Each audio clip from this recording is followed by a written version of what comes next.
Tell me, traveler of the soul, how many times have you wanted to save someone, and in doing so felt that you were both drowning a little more? Perhaps you believed that love meant giving everything, carrying another's pain upon your shoulders, opening your hand even when your own trembled empty. But tell me, is that love or fear of witnessing suffering? Today I want to speak to you about that very human mistake, the impulse to intervene, to push the river, to force the flower to open before dawn. This writing is about the art of not interfering, about the wisdom of withdrawing in time, about the compassion that does not rescue, but allows, for there is a giving that illuminates and another that ensnares, and the wise learn to distinguish them. Not all help is wisdom, not all kindness lights the way. Some hands reach out to give and end up stealing from the other their own strength. When a man helps without discernment, he steps away from the Tao, for the Tao does not push, does not force, does not rescue. The Tao allows each seed to know its soil, and each root to seek the water on its own. The river does not carry the fish, the mountain does not lift the trees, each fulfills its nature. So too does the sage let every being follow the course of its destiny, without interfering in the lesson life has prepared.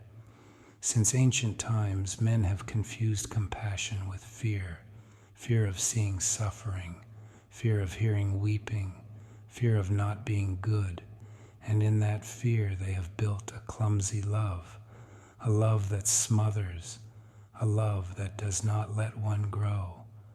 I have seen mothers who feed their children even when they can already seek food, and fathers who hold up those who must learn to fall. I have seen teachers who answer before the question ripens, and hearts that offer shelter to those who love the cold. All this they call kindness, but in truth it is fear disguised as virtue, fear of letting go, fear of trusting in the deep law of the Tao, which says each being will find its balance if it is not prevented from touching its own bottom. There are those who think the sage has no heart. They are wrong. The sage has a heart so vast that he need not protect it with the noise of doing. His compassion is not the compassion of impulse, but of understanding. He knows when to intervene and when to withdraw, for he knows that excessive help is a gentle form of violence. If you pull too hard on the plant to help it grow, you break its stem. If you hold the bird in your hand too long, it does not learn to fly. So it is with the human soul. He who carries others weakens them. He who sets them free strengthens them. There are many forms of imbalance, but all are born of the same error, believing the other cannot walk without you.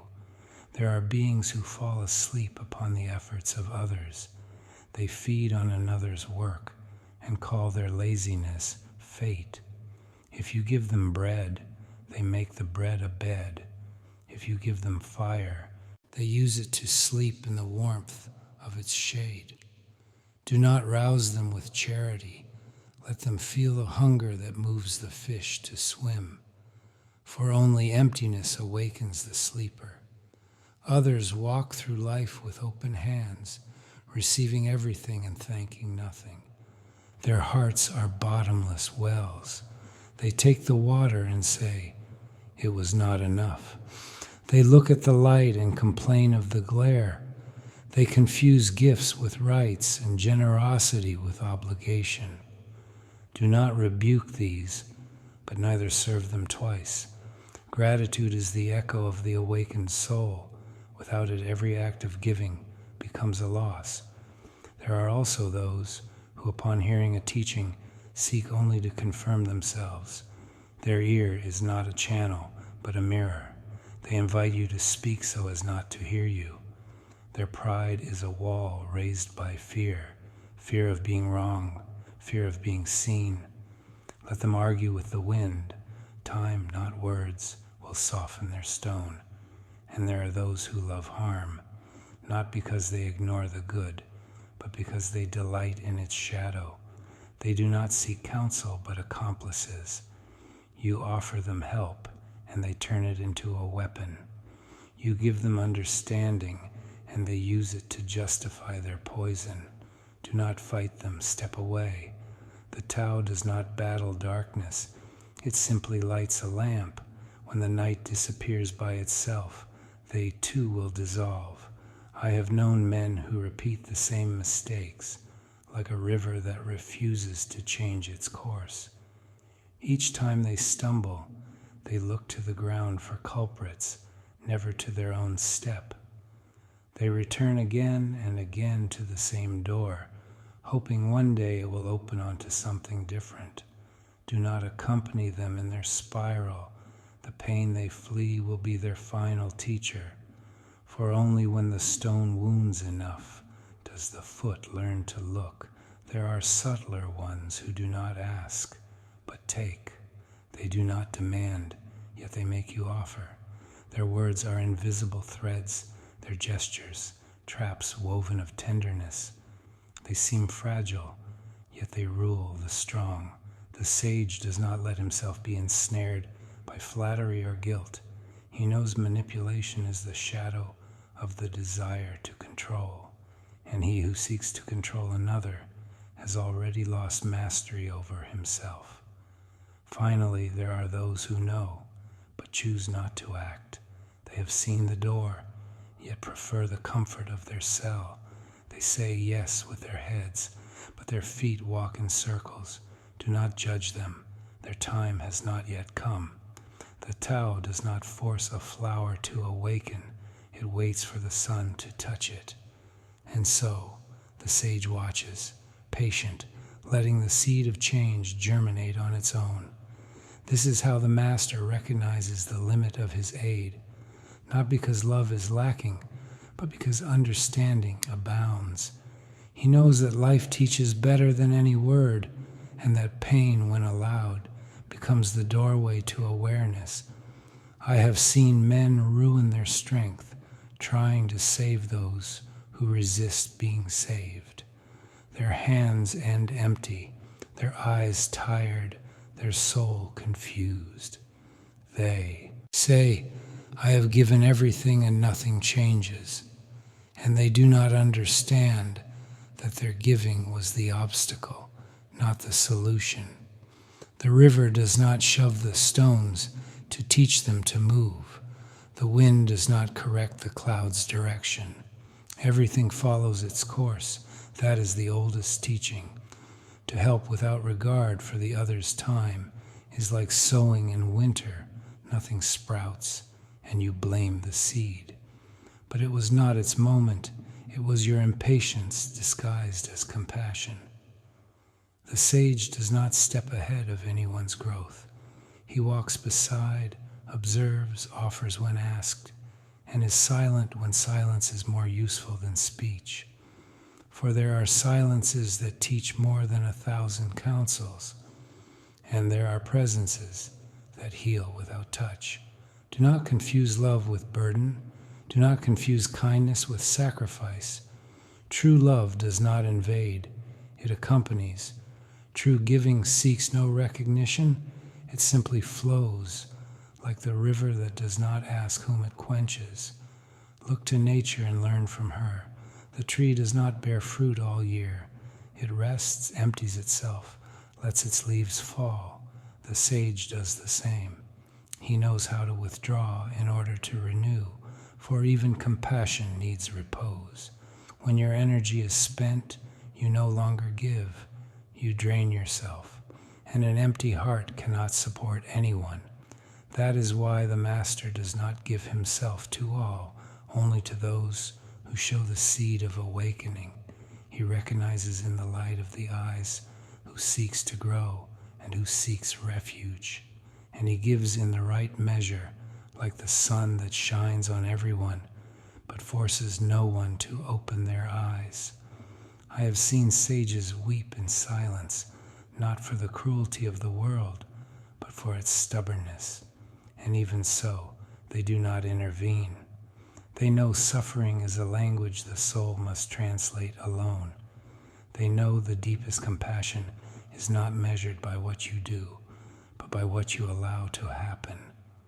The world does not need you to improve it. It needs you to stop disturbing its balance. The sky holds itself up. The sea breathes unaided. The seasons follow one another without any counsel. When man intervenes in excess, harmony is disordered. He builds laws upon the law, words upon silence, and wonders why peace flees him. The sage observes the movement of the stars and learns the secret of doing without doing. He knows the universe does not labor, it dances, and that everything finds its place when no one pushes it. Have you ever watched the course of water? It does not argue with the stone. It does not grow impatient with the curve of the valley. It simply flows around the obstacle and continues. So works the mind in harmony. It yields, it flows, it stays alive. He who tries to improve the world ends up breaking it. He who seeks to save everyone ends up lost. For the desire to correct is already a kind of pride, an attempt to replace the Tao. When you wish to serve, ask yourself first, do I move from compassion or from fear? The fear of not being enough turns help into a chain. True compassion seeks no merit, it seeks balance. I have seen men wear themselves out in their goodness, turn charity into pride, and their generosity into a prison. They gave so much that nothing remained of themselves. Their eyes were empty lakes, reflecting the fatigue of the sky. And I have seen others, quiet, discreet, who offered a fitting word, a pause in time, a gesture without noise. Their giving was so gentle that almost no one noticed it. Yet wherever they touched, chaos grew still. That is the Tao in action, movement without effort, presence without shadow. When you do not interfere, life teaches you through its own rhythm, sometimes gently, sometimes with a storm. And in each form there is wisdom. Thunder does not punish, it awakens. Drought does not hate, it purifies. Winter does not kill, it prepares. Everything in the Tao serves balance, even what seems contrary. So it is with people. Some need to touch the limit to understand measure. If you rescue them, you rob them of the meeting with themselves. Therefore the sage helps without weakening, teaches without correcting, gives without holding back. He looks with tenderness, but lets each one find his own step. When a disciple complains of pain, the master offers silence, for he knows that at the depth of silence, the soul hears what no word could say. He who learns from the blow truly learns. He who only listens to advice learns to repeat, not to see. Life is a mirror so faithful that it returns what each one projects. He who lives in complaint sees injustice. He who lives in gratitude sees miracles. The sage does not argue with the reflection. He clears the water and looks again. Remember this, harmony is not imposed, it is revealed. And love is not proven, it is witnessed. If you feel tired of giving, do not blame the world. You have only forgotten the point of stillness, where giving and receiving are the same. Return to yourself, breathe, observe how the air enters without asking permission and leaves without asking pardon. So should every relationship be. When action is born from the center, it does not exhaust. When it is born of ego, it consumes. Therefore, before offering your help, see whether your heart is calm. If there is anxiety, stop. For to help from restlessness is to sow confusion. The sage waits for the surface of the lake to grow still before looking at his reflection. Thus he knows the moment to act. I have seen many who wished to change the world. They moved mountains, shouted to the sky, raised temples and wars, and the world remains the same, because the world does not need heroes, it needs conscious beings. Changing the world begins with not obstructing it. It begins with not multiplying the noise. It begins with letting silence work. In times of excess, stillness is revolution. In times of haste, slowness is courage. And in times of noise, silence is wisdom. Do not confuse calm with inaction. Calm is the root of perfect movement. Look at the archer. Before releasing the arrow, he stills his breath. Only then is the shot true. So too the sage. He acts little, but each gesture is complete. He says little, but each word is a seed. He gives little, but each gift is whole. Not all will understand this. Modern man loves the grand, the visible, the immediate. The Tao loves the invisible, the subtle, the eternal. Thus their paths seem opposed, though both seek the same light. To one who lives in noise, silence seems empty. To one who lives in struggle, stillness seems death. But he who knows the Tao sees that in stillness there is life, and in emptiness, plenitude. The sage does not persuade, he shows. He does not teach, he embodies. For teaching that is not lived is only air. When men understand that nothing is gained by pushing, that force wears out him who uses it, then they will return to softness, and softness will prevail. It always has. Water is softer than stone, and yet it wears it down. So works wisdom, without noise, without haste, without pride. Allow others to learn in their own way. Allow things to ripen in their own time. Allow yourself to rest in what you are. The Tao does not demand. The Tao welcomes. And when at last you release the need to correct, you will see that everything was in order from the beginning. The world will keep turning without your hands. The sun will rise without your prayers.